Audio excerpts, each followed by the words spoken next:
রাজ্যসভায় সিইসির বিরুদ্ধে ফের ইমপিচমেন্ট প্রস্তাব জমা। খবর তৃণমূল সূত্রে। প্রস্তাবে সই করেছেন ৭৩ জন রাজ্যসভার সাংসদ। দাবি তৃণমূল সূত্রে, রাজ্যসভার সেক্রেটারি জেনারেলের কাছে জমা পড়েছে এই নতুন প্রস্তাব। নতুন প্রস্তাবে মুখ্য নির্বাচন কমিশনারের বিরুদ্ধে মোট ৯টি অভিযোগ। নতুন প্রস্তাবে প্রধানমন্ত্রীর জাতির উদ্দেশ্যে ভাষণে বিধিভঙ্গের অভিযোগ। ৪টি দলের নাম করে মোদির ভাষণের পরেও পদক্ষেপ করেনি কমিশন। অভিযোগ নতুন ইমপিচমেন্ট প্রস্তাবে। দাবি তৃণমূল কংগ্রেসের। যে খবরের দিকে এই মুহূর্তে নজর রাখবো, আম আদমি পার্টিতে বড়সড় ভাঙন। বিজেপিতে যোগদান আপের ৭ জন সাংসদের। আম আদমি পার্টি ত্যাগ করে বিজেপিতে যোগ দিলেন আপের ৭ জন রাজ্যসভার সাংসদ। রাঘব চাড্ডা, সন্দীপ পাঠক, অশোক মিত্তাল সহ যোগ দিলেন আপের ৭ জন সাংসদ। হরভজন সিং ও সাথী মালওয়ালও ছাড়ছেন আপ। দাবি রাঘব চাড্ডার। প্রথম দফায় রেকর্ড ভোটিং এর পর কে কত আসন পাবে তাই নিয়ে শুরু হয়েছে দাবি পাল্টা দাবি। অমিত শাহ বলছেন যে ১৫২টির মধ্যে ১১০টিরও বেশি আসন পাবে বিজেপি। অভিষেক বন্দ্যোপাধ্যায় দাবি করছেন যে প্রথম দফাতেই সেঞ্চুরি পার করে ফেলেছে তৃণমূল।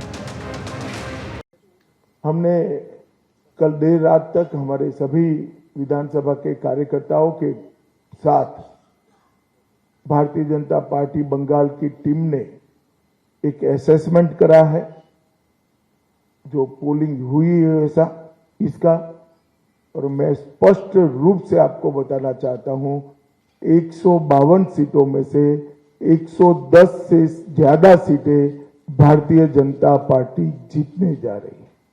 इसका मतलब है कि दूसरे चुनाव चरण को मिलाकर हम प्रचंड बहुमत के साथ बंगाल में शुद्ध रूप से भारतीय जनता पार्टी की सरकार बनाने वाले हैं।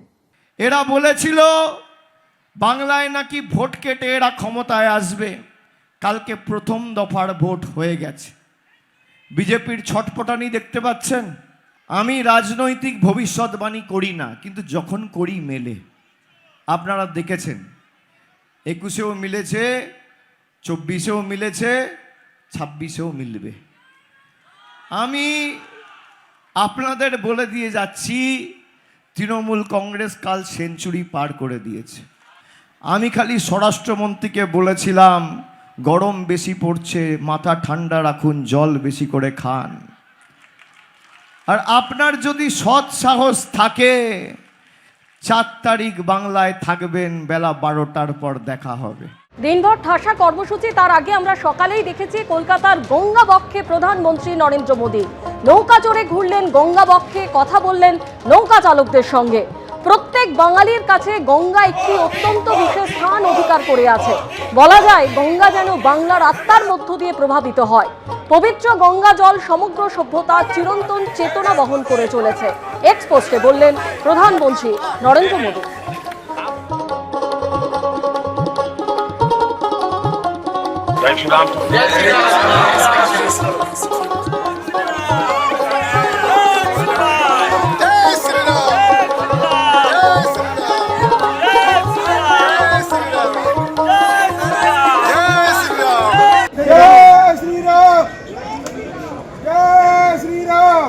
আজকে সকালে Prinsep Ghat gate number 2 man of war jetty, এটা প্রিন্সেপ ঘাটের কাছে এবং গোয়ালিয়র ঘাট এবং প্রিন্সেপ ঘাটের মাঝামাঝি জায়গায়, সেখানে প্রধানমন্ত্রী নরেন্দ্র মোদী আসেন এবং আসার পর এখানে যে নৌকা, আমি ক্যামেরা পার্সন দীপ্ত চক্রবর্তীকে বলবো দেখানোর জন্য।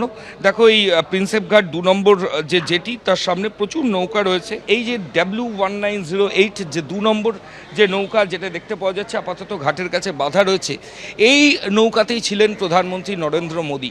এবং এখান থেকে এই নৌকা যায় সোজা towards river traffic police Kolkata, সেই যে গোয়ালিয়র ঘাটের দিকে। সেখানে কিছুটা সময় গঙ্গার মধ্যে স্টে করে এবং তারপর ফের আবার দ্বিতীয় হুগলি সেতুর কাছে এই ম্যান অফ ওয়ার জেটি, যেটা প্রিন্সেপ ঘাট 2 নম্বর গেটের কাছে, সেখানে এই বোট চলে আসে। এই যে মাঝি প্রধানমন্ত্রী নরেন্দ্র মোদীকে নিয়ে গেছিলেন এখান থেকে, তার নাম গৌরাঙ্গ বিশ্বাস, এবং তার যে নৌকা, সেই নৌকার নাম্বার W1908। আমি আবার ক্যামেরা পার্সন পার্সন দীপ্তকে বলবো দেখানোর জন্য। আমরা দাঁড়িয়ে রয়েছি প্রিন্সেপ ঘাট 2 নম্বর গেটের সামনে এবং এখানে একের পর এক নৌকা রয়েছে। তার মধ্যে যে 2 নম্বর নৌকা দেখতে পাওয়া যাচ্ছে, যে জুম করে ছবিটা দেখানোর জন্য বলবো, ভেতরে লাইফ জ্যাকেট রয়েছে, ওপরে সোলার সিস্টেম রয়েছে। এরই যে সামনের যে প্ল্যাটফর্ম রয়েছে সেখানেই প্রধানমন্ত্রীকে বসে থাকতে দেখা যায়। তার হাতে একটা SLR ক্যামেরা ছিল এবং তিনি গঙ্গা বক্ষে বেশ কিছুটা সময় কাটান, ছবি তোলেন, মাঝিদের সঙ্গে কথা বলেন। এখানে অনেক মাঝি রয়েছে, দেখো পর পর নৌকা রয়েছে।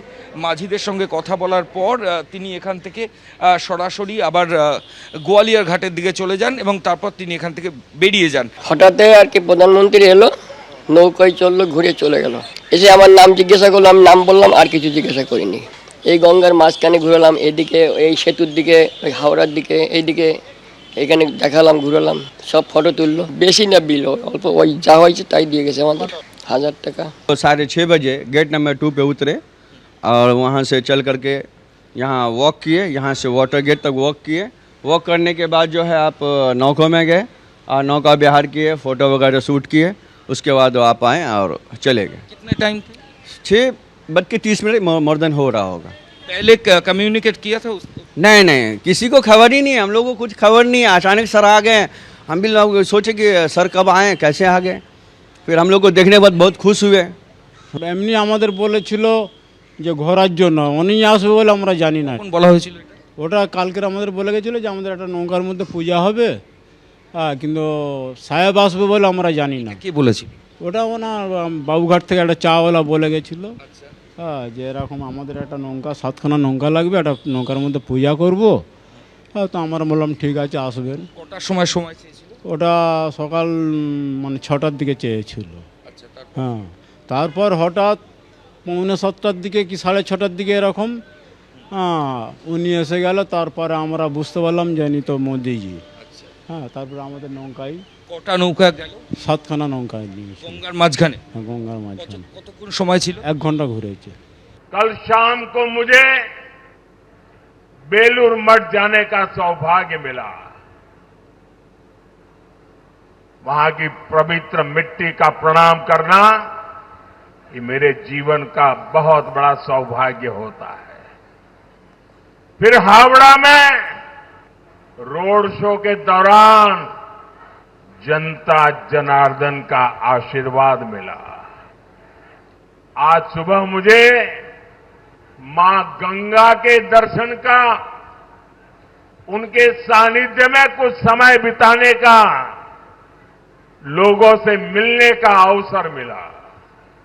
एबीपी आनंद एगिए थाके एगिए राखे।